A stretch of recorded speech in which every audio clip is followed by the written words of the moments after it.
Here's a quick immigration tip. So many of you have asked how you can make sure that you will be allowed entry into the US, how you can prevent deportation, how you can secure your stay in the US as a foreigner on a visa or a permanent resident in the United States. The answer is by becoming a US citizen.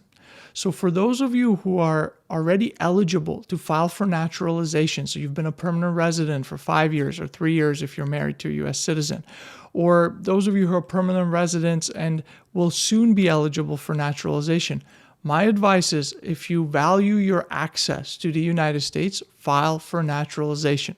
So many of these horror stories many of you have sent me where a permanent resident is excluded and not allowed to re-enter the US, or where a permanent resident ends up being deported for example, drug-related offenses that are 20 years old and the government just discovered them and they bring a removal case or deportation case against them. All these horror stories all lead back to the same issue, that the individual could have become a US citizen but did not.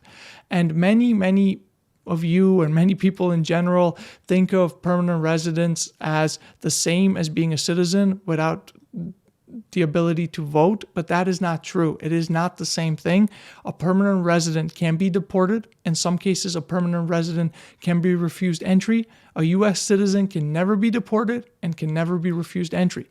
So if you want to ensure that continued access and ability to live in the US, the answer is file for naturalization when you can. If you have any questions about this, post them in the comments below, and I'll do my best to record another video. Thank you.